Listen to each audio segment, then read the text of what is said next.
Shabbat Tov, Mvorach. Ja, Quel plaisir de vous rencontrer. En Eh bien, auto. puisque nous sommes au deuxième cours, donc on peut avancer.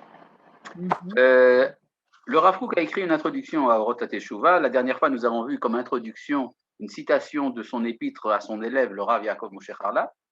Et là, nous allons voir l'introduction écrite par le Rav sur son livre lui-même, qui est en fait une sorte de confession personnelle, non pas de ses péchés, Chas Shalom. Simplement, il explique dans quel état d'esprit il écrit le livre que nous entreprenons d'étudier. Et voilà, je commence. Donc, à nouveau, dans l'édition de la Yeshiva Or Etzion, nous sommes à la page Kaf He, pour les connaisseurs. Je lis en hébreu et je traduis en français, et parfois j'explique si c'est nécessaire. Le Rav Kook a un langage extrêmement clair, bien que fleuri, c'est-à-dire l'hébreu dont il se sert est un hébreu de très haut niveau, mais les phrases sont très claires, contrairement par exemple aux écrits de sa jeunesse où l'hébreu est très difficile. Là, c'est un hébreu noble, mais un hébreu, disons, syntaxiquement correct. Bon, trêve d'introduction. Zekama ani nilcham milchama penimit. Cela fait longtemps que je lutte d'une lutte intérieure. Veruach hazaka dochefet oti. Un esprit fort ou un souffle fort me pousse. L'Edaber al Devar à Teshuvah, de parler de la Teshuvah, Vechol Ra'ayonotai, et toutes mes pensées, Rak Ba Hem Merukazim, ne sont concentrées qu'en elle. Bon, ce style est un style qui correspond un peu à ce que dit le Rambam à propos de deux sortes de prophètes. Il y a des prophètes qui ont une communication avec le Créateur, mais qui gardent cette communication dans leur vie intérieure. Donc, vous pouvez très bien passer à côté d'un prophète de ce genre et ne pas savoir qu'il est prophète, puisqu'il n'a rien à vous dire.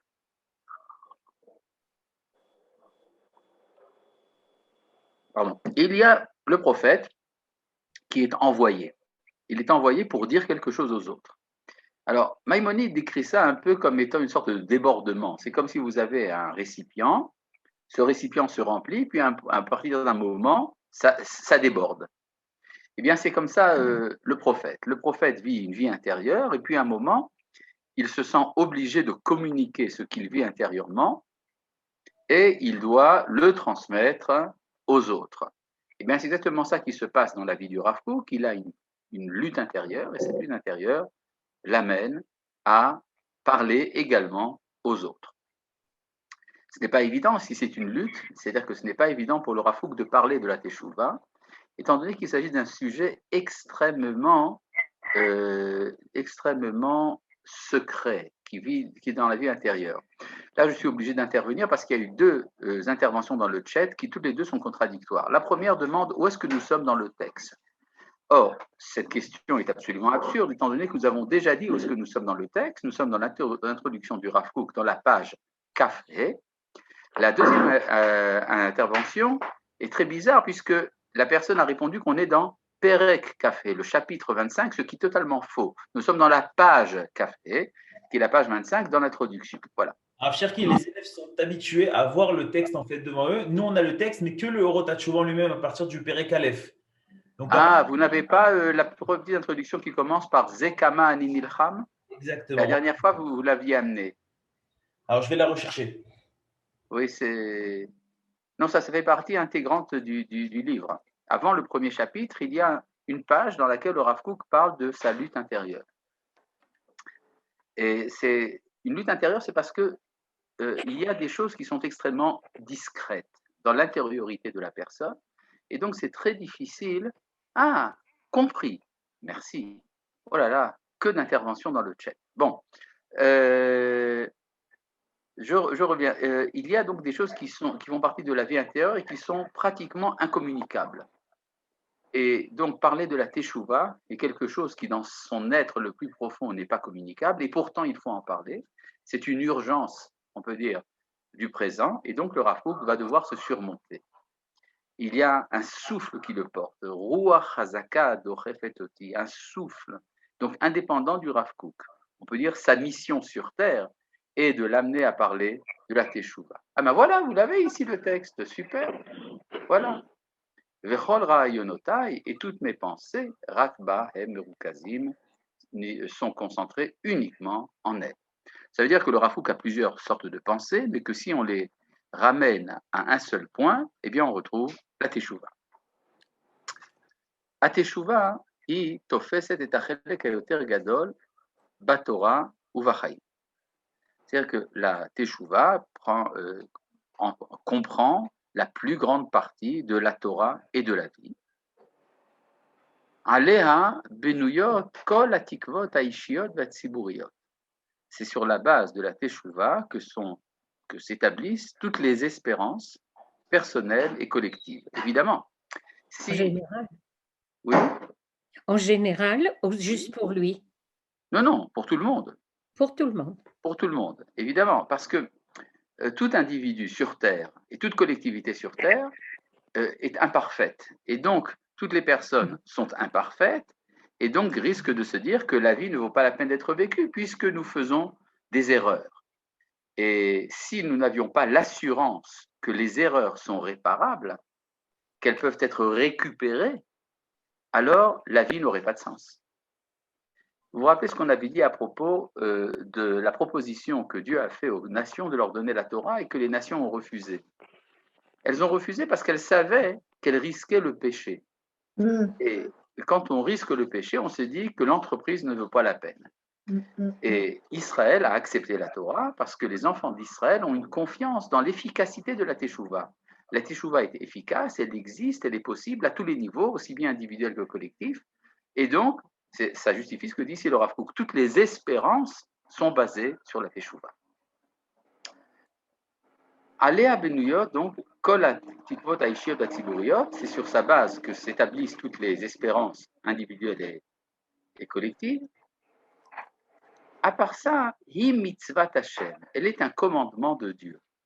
C'est intéressant que le Rav Kook écrit cela, non pas au début de la liste, mais au cours de la liste.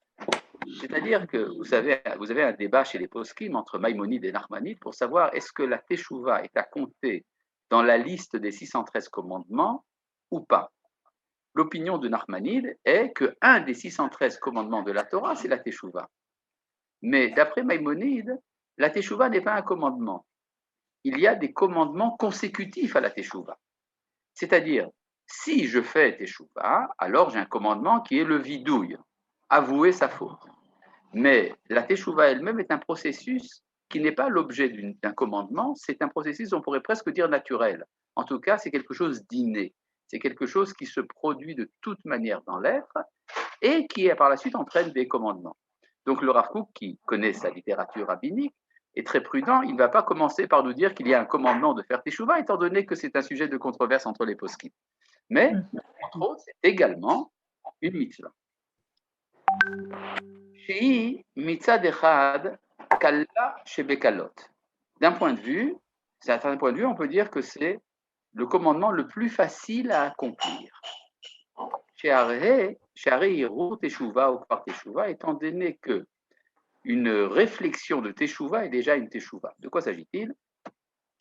C'est un cas qui est présenté dans la Mishnah, dans le traité de Kiddushin. Si quelqu'un offre une bague de mariage sous le dais nuptial à la mariée et qui lui dit Areat mekudesh et li betabaadzo, tu m'es consacré par cet anneau. Alors, ça effectue le mariage. Mais s'il ajoute des conditions, par exemple, tu es mon épouse à condition que j'ai dans le coffre de ma banque $1000.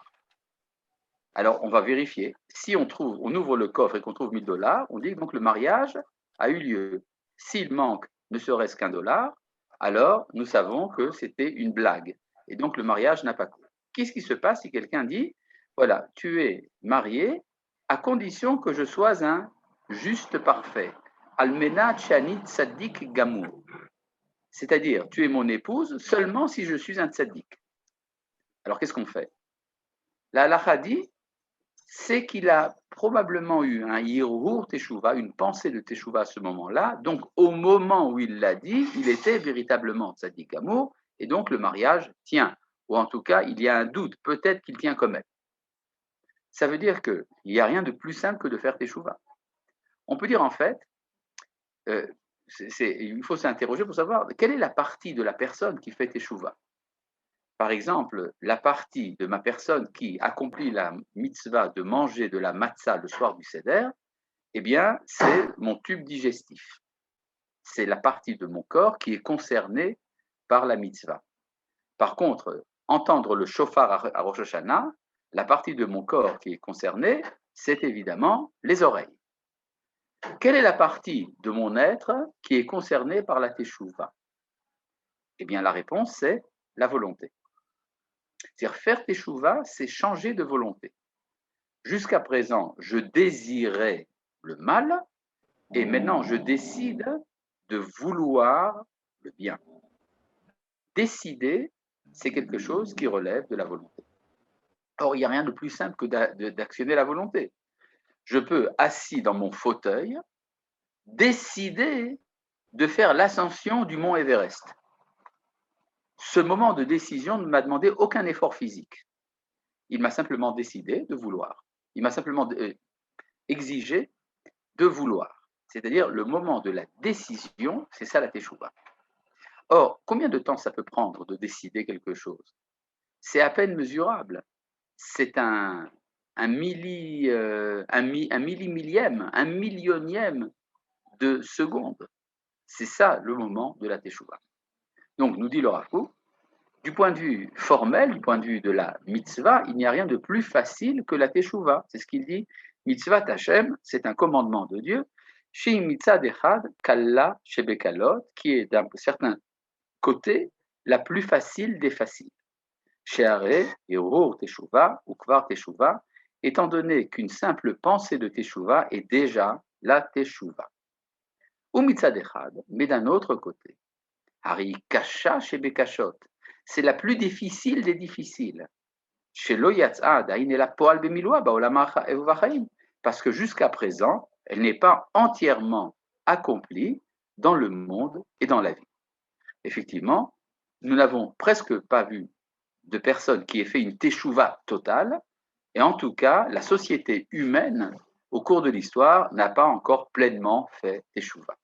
Donc on voit que c'est une des mitzvot, c'est peut-être la mitzvah la plus difficile à accomplir. Donc c'est la plus facile à décider et la plus difficile à faire. Voilà. Donc de ce point de vue-là, on peut dire que la teshuva est un domaine extrêmement vaste, et le Rav Kook se dit, je veux parler de ça.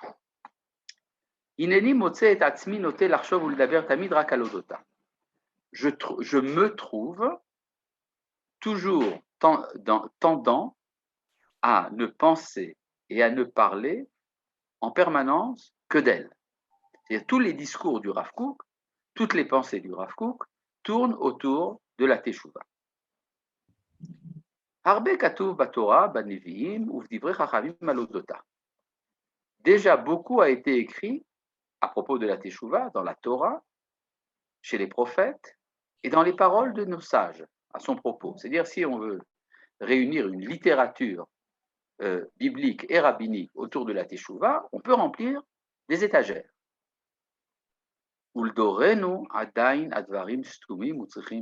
Et pourtant, pour notre génération, les choses, ces paroles sont encore hermétiques et exigent d'être expliquées. C'est-à-dire tout ce qui a été écrit pendant des milliers d'années au cours, à propos de la teshuva, eh bien, tout ce qui a été écrit est insuffisant pour notre génération. Notre génération vit en fonction de paramètres, de pensée, d'accomplissement très différents de ce qu'ont vécu les générations passées. Asifrut, la littérature. Pour le Rav Kook, la littérature est un sujet très important. On peut dire que du temps du Rav Kook, l'organe principal de l'expression des pensées, c'était la littérature. Aujourd'hui, ça passe par encore beaucoup d'autres choses, par les médias, par l'art, par le cinéma même. Mais on peut dire, du temps du Rav Kook, l'œuvre écrite était le sujet central, l'organe central de la transmission des valeurs et des contenus de la pensée. Donc, ce que dit ici le Rav Kook, Asifrut, la littérature, Ameshotetet bechol azaviyot sheyesham shira v'chaim, qui se promène dans tous les coins où il y a de la poésie et de la vie, Lo hadra klal letor otsar achaim manifla hazeh, n'a toujours pas pénétré ce trésor de vie extraordinaire, otsar à Teshuvah, le trésor de la Teshuvah. C'est-à-dire le Rav Kook invite les littéraires, les écrivains de son temps, de se consacrer à l'étude de ce que c'est que la Teshuvah. Behemet, lo itrila klal leitanien bo. En vérité, la littérature n'a même pas commencé à s'intéresser à la Teshuvah. La date est techunato ve'erko, connaître sa nature, sa valeur. Afilu mitzido apiyuti shu melabev le'en cheker, ne serait-ce que du point de vue poétique, qui est extrêmement émouvant à l'infini. Vekal vachomer, et à plus forte raison, Shelo nakfa etzba adain al dvar tzido amaasi, elle n'a pas encore levé son petit doigt pour parler de son aspect pratique, c'est-à-dire comment faire teshuva réellement sur le plan pratique. On peut dire que la teshuva entraîne des réflexions extrêmement profondes. De nos jours, il y a une littérature qui parle, qui traite un peu, disons, des éléments de teshuva, des aventures personnelles de teshuva qu'ont connu plusieurs personnes. Je pense entre autres pour les francophones à un livre du professeur André Neher Zichrono Livracha qui s'appelle « Ils ont refait leurs âmes ». Très intéressant parce qu'il traite justement de différents personnages des temps modernes qui ont fait chacun leur teshuva à leur manière. Et on ne y pense pas toujours. Par exemple, la teshuva de quelqu'un comme Heinrich Heine, le poète, la teshuva du Rav Nazir, et tant d'autres. Il y a également des cas célèbres de teshuva dans la société israélienne. Je pense à Uri Zohar, à Mordechai Arnon, à Noah Dayan.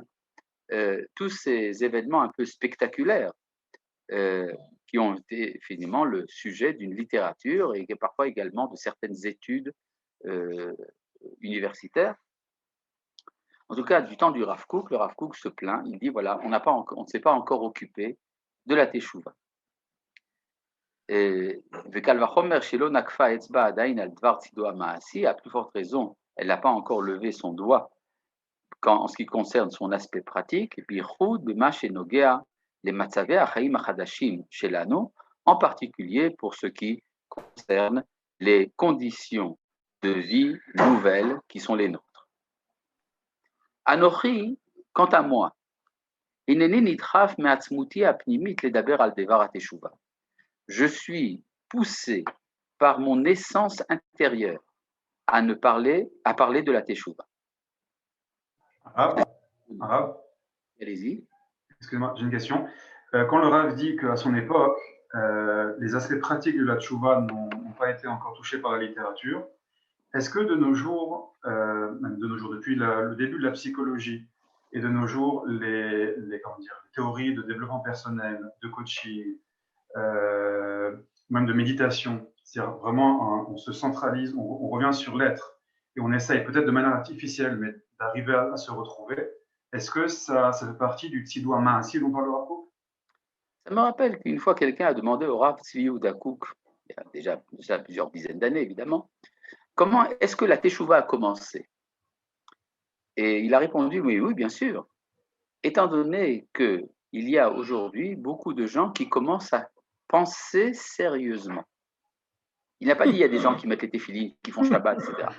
Le fait que les gens se mettent à penser sérieusement. Donc, on peut effectivement introduire également ces éléments que vous avez amenés dans ce cadre-là.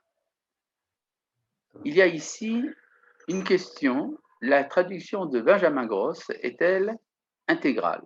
pour ceux qui ne savent pas encore passer assez bien l'hébreu.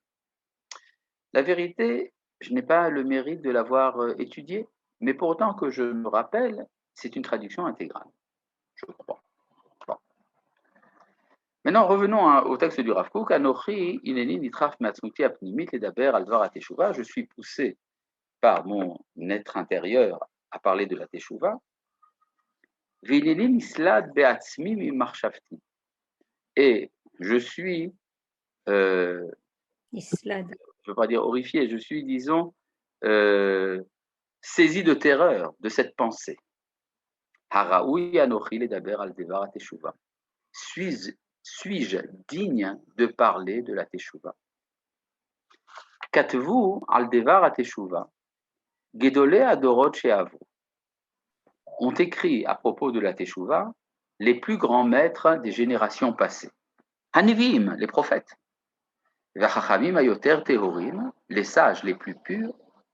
Achasidim ayoter gedolim, les hommes de piété les plus grands. Ver uchal anochi leitiatzev bik alam, comment pourrais-je, moi, m'introduire dans leur assemblée?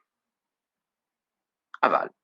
Cependant, l'otuchal kol chulsha baolam lefotreni mitviati apnimit, aucune faiblesse ne pourra me dispenser de mon exigence intérieure. Mukhrach ani ledaber al devar ateshuva. Je suis obligé de parler de la teshuva. Vedavka betzida sifruti ve'amaasi, et particulièrement de son aspect littéraire et pratique, les havanat atochen shela bidorenu, pour l'intelligence de son contenu dans notre génération, ou les agshamata bachaim, son accomplissement dans la vie, vechaye aprat, vechaye aklal, dans la vie de l'individu et dans la vie de la collectivité. Voilà, bon, ceci est assez poignant, on pourrait dire, c'est extrêmement intéressant de faire une petite visite dans l'intériorité de la pensée du Rav Kook. C'est pas toujours qu'il nous transmet sa vie intérieure, en particulier dans un livre qui était destiné à la publication. Et on peut se demander, bon, parce qu'il y a des textes du Rav Kook qui étaient destinés à lui-même, qui nous sont restés, et dans lesquels le Rav Kook parle de ses tensions intérieures, de ses recherches intérieures. Mais là, pourquoi est-ce que le Rav Kook a jugé nécessaire de transmettre au public sa tension intérieure? Je pense parce qu'il voulait leur faire comprendre au lecteur, que la teshuva commence par la vie intérieure. Donc, on ne peut pas parler de la teshuva d'un point de vue purement théorique sans faire participer le lecteur à ce qui se passe dans l'intériorité de l'auteur. Voilà. Donc, c'est ça qui a amené le Rav Kook à écrire cette introduction. Et je pense que maintenant, nous sommes dispensés des introductions. Nous allons passer directement au premier chapitre, Perek Aleph. Et alors là, il n'y a plus d'échappatoire. Tous les arguments comme quoi ce texte ne serait pas devant nous, etc., c'est faux. Voilà. Nous sommes ici donc. Ah, vous avez amené ici une autre édition. Bon, je ne sais pas comment. Chapitre Aleph. Maintenant, ce qui est intéressant, c'est que sur l'écran n'apparaît pas le titre. Je me demande pourquoi. Voilà. Non, oui, mais non, ça c'est le. C'est pas le titre, ça c'est c'est ce qu'on appelle le tochen, la table des matières. Table des matières. Oui, table des matières. Mais pourquoi ne pas amener le Perek Aleph avec son titre, tout simplement? Voilà, le voilà. Voilà, très bien. Perek Aleph, Teshuva, Tivani, Timunit, Sichlit. La Teshuva naturelle, religieuse, pourrait-on dire, c'est comme ça que je peux traduire, et de sagesse. Le mot ici, sichli, ne veut pas dire intellectuel, il veut dire de sagesse. Et là, nous avons une analyse intéressante du Rav Kook, parce que quand on parle de Teshuva, on pense toujours à une donnée religieuse. Or, le Rav Kook élargit ça à beaucoup plus que les données religieuses. Et à Teshuva, nous découvrons l'existence de la Teshuva dans 3 systèmes. Aleph, Teshuva Tivit. En premier lieu, la Teshuva naturelle. Bet, deuxièmement, Teshuva Emunit. La Teshuva qui dépend de la foi, de la tradition. Gimel, Teshuva Sirli. Et troisièmement, la Teshuva de la sagesse. La teshuva, on pourrait dire intellective, si vous voulez. Et à propos de la première sorte de teshuva, elle se divise elle-même en deux. Teshuva tiv'it yeshne chalakim. Dans la teshuva naturelle, nous avons également deux parties. Teshuva tiv'it gufanit ou teshuva tiv'it nafshit. La teshuva naturelle corporelle et la teshuva naturelle psychique. Si vous voulez faire des parallèles, ces trois sortes de teshuva dont nous avons parlé, tiv'it, emunit et sichlit, correspondent aux trois niveaux de l'âme qui sont explicités chez les kabbalistes, qui sont nefesh, ruach et neshama pour les connaisseurs. En tout cas, donc je reviens ici à ce que dit ici le Rav Kook à propos de la teshuva naturelle. La teshuva naturelle a deux éléments, la teshuva naturelle corporelle et la teshuva naturelle psychique. C'est-à-dire que tout homme est fait de deux éléments. Nous avons un élément corporel et nous avons un élément psychique. Pour s'occuper du corps, on va chez le médecin. Pour s'occuper du psychisme, on va chez le psychologue. Et qu'est-ce que ça a à voir avec la teshuva? C'est de la médecine ou de la psychologie. Pourquoi introduire ça dans l'idée de la teshuva? Et si on comprend le terme de teshuva comme étant un retour, alors il y a une recherche du retour à la normalité. Par exemple, le fait d'être malade est un péché contre la santé. Et donc, il y a un retour à la santé, c'est une teshuva au niveau corporel. Donc, quand on va chez le médecin ou quand on se soigne, on fait teshuva au niveau corporel. Et puis, il y a également, quand on est, souffrant sur le plan psychique ou psychologique, et qu'on retrouve la joie de vivre, c'est également une forme de teshuva au niveau psychique. Nafshit en hébreu. Alors, voyons ce que dit le Rav Kook de cela. Hagufanit sobevet et kol ha'averot neket chukei ha'teva, hamusar ve'atorah mekusharim im chukei ha'teva. C'est-à-dire, la teshuva corporelle concerne tous les péchés contre la nature. C'est-à-dire, je fume. Le fume, c'est un péché contre la santé. Je prends de l'alcool ou de la drogue. C'est un péché contre la santé. Ça peut être également un péché contre la morale et la Torah, en tant que la morale et la Torah ont un rapport avec la santé. Il y a effectivement dans le comportement moral, il y a également des éléments qui touchent à la santé corporelle. De même dans les commandements de la Torah. Il y a des commandements de la Torah qui ont un rapport également avec la santé. Alors, Et donc, oui, mais parfois, des choses qui sont mauvaises pour la santé font du bien au moral. oui, absolument. Ça, c'est tout à fait vrai, bien que ce n'est pas ce dont parle le Rav Kook. En tout cas, c'était intéressant d'amener cet élément. D'ailleurs, je pourrais également transmettre mon numéro de compte, mais ça n'a rien à voir avec notre sujet. Bon, donc, Agufanit, Sovevet et kol ha'averot neged chukei ha'teva ha'musar ve'atorah ha'mekusharim im chukei ha'teva. C'est-à-dire, la teshuva corporelle concerne tous les péchés contre les lois de la nature ou les lois de la morale et de la Torah liées aux lois de la nature. Chez Sof kol hanaga ra'a ou lehavi machalot ou machrovim. Parce que tout mauvais comportement, finalement, amène des maladies et des souffrances. Ve'arbe sovel mise ha'adam, ha'prati ve'aklali. Et de cela souffre beaucoup l'homme, aussi bien individuel que collectif. C'est-à-dire, il y a des péchés de ce genre qui font souffrir la communauté et parfois qui font souffrir l'individu. Par exemple, si vous continuez à infester l'atmosphère, vous allez faire un trou dans l'ozone et ça va amener une catastrophe sur la Terre. Par contre, si vous ne faites pas de sport, ça va vous faire du mal à vous individuellement et c'est tout. Et après que l'on ait vraiment compris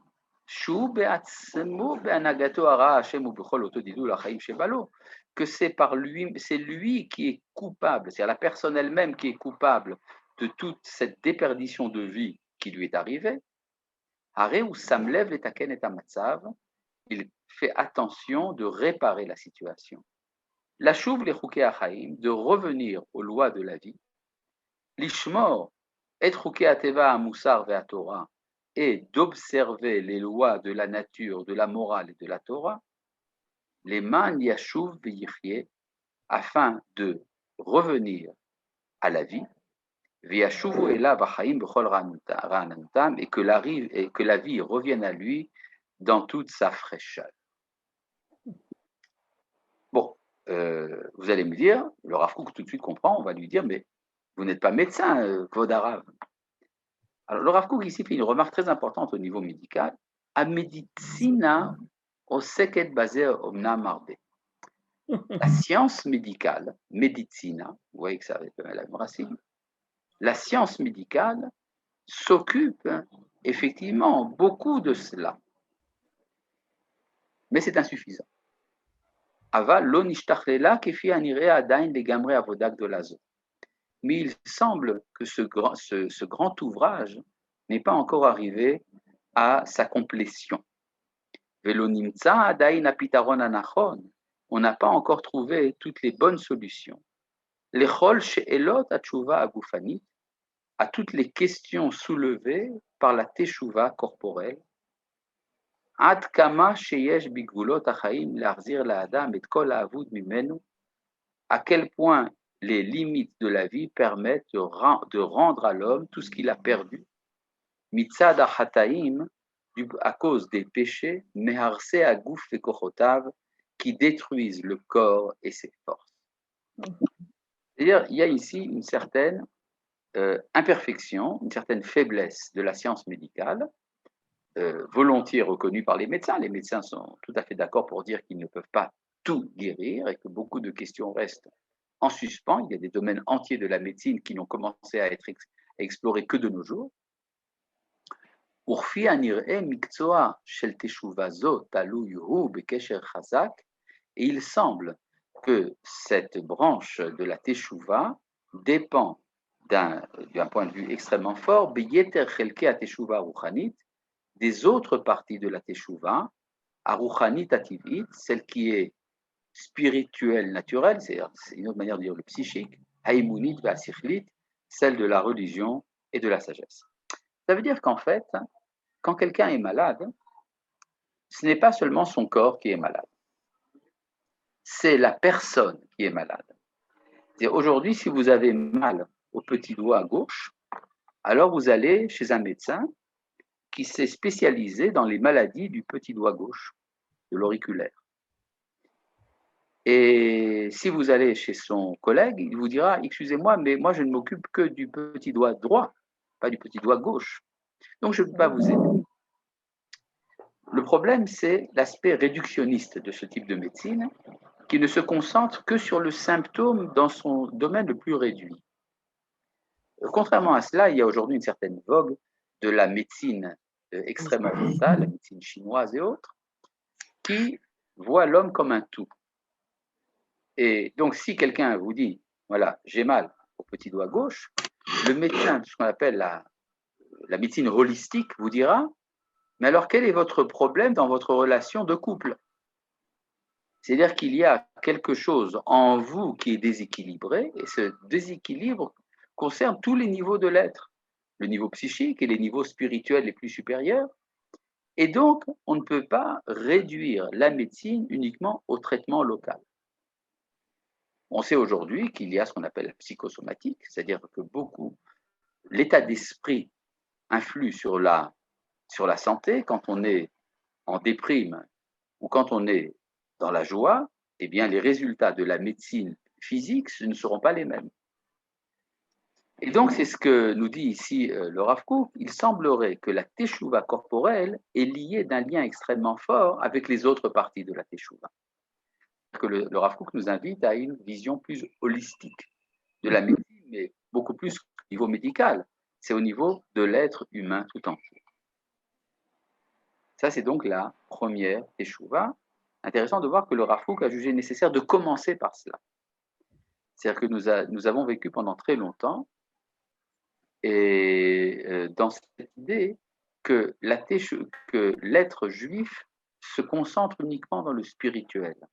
Or, nous sommes arrivés à un moment de l'histoire où nous retrouvons le corps, nous retrouvons la géographie, nous retrouvons Eretz Israël, et nous retrouvons également la dimension physique de l'être humain, et c'est elle qu'il faut sanctifier.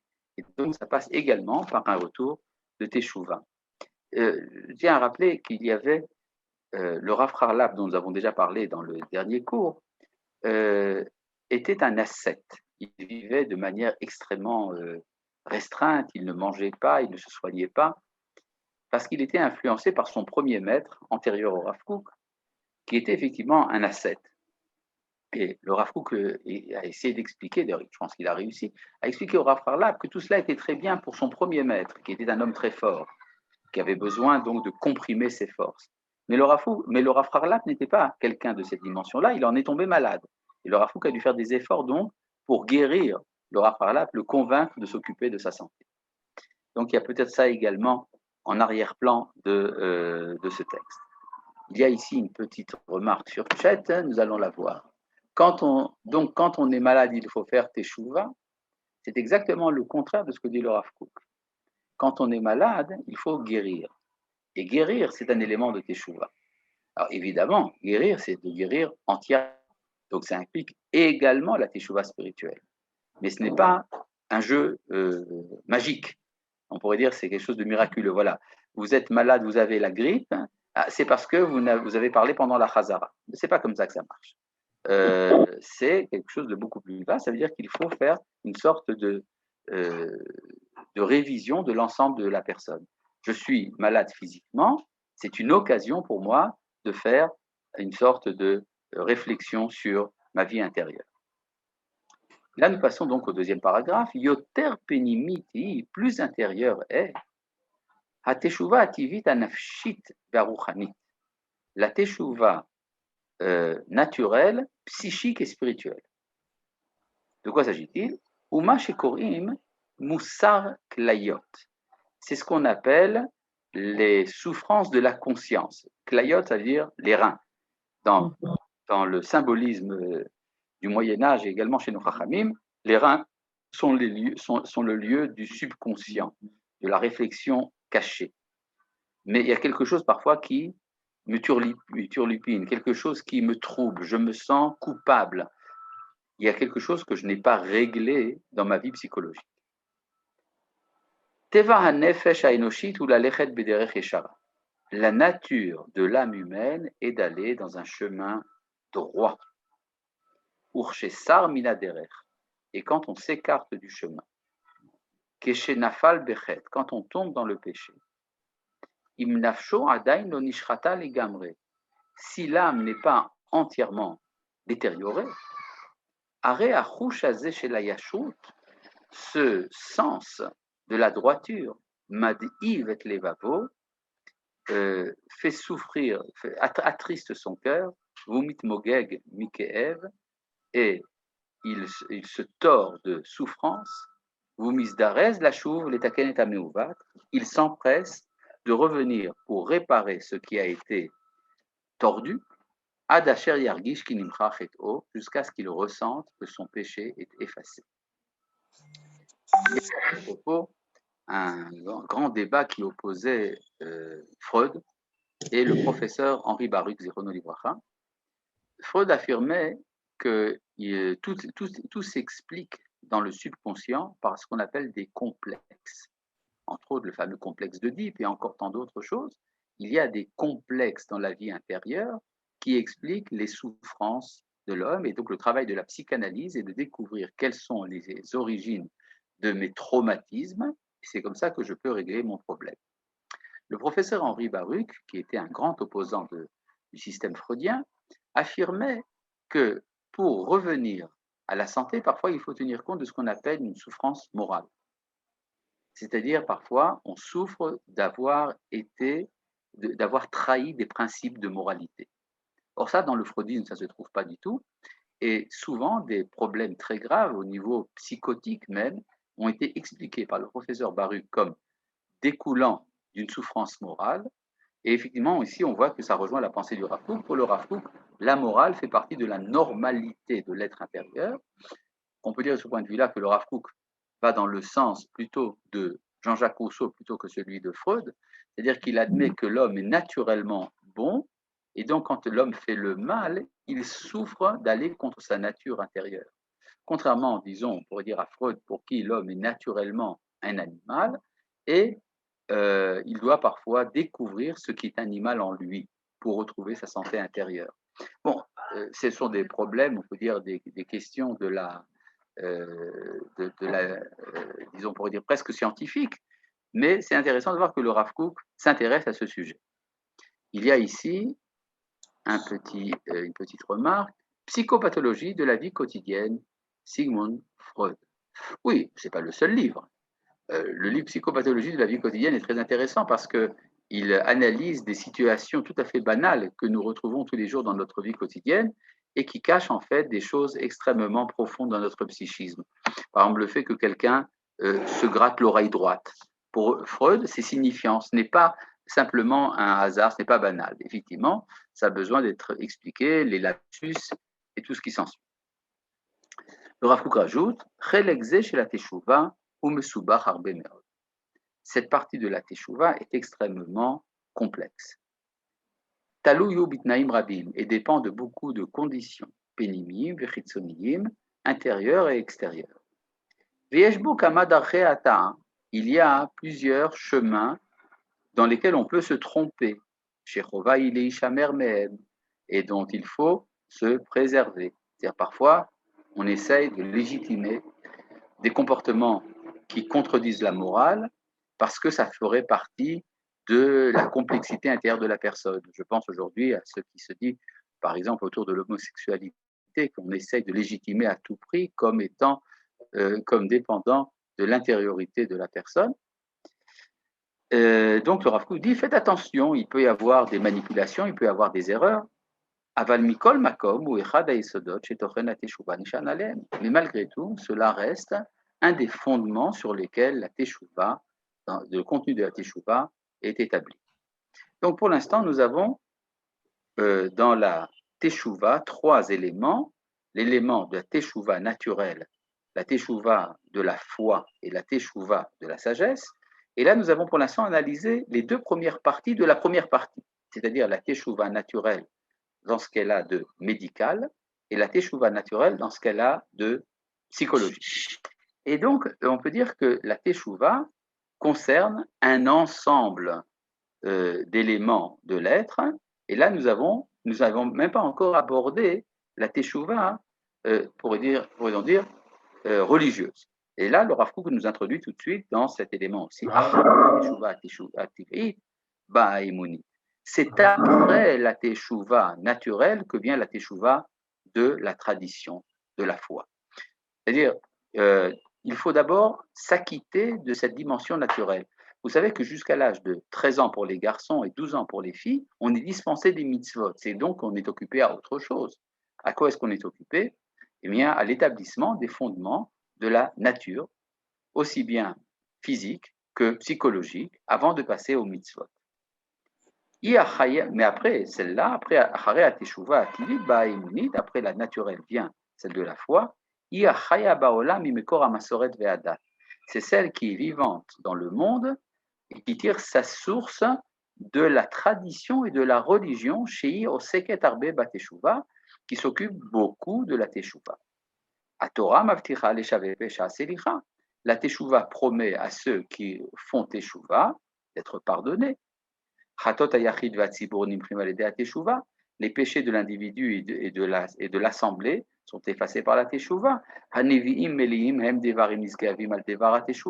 Les prophètes sont pleins de paroles sublimes à propos de la teshuva.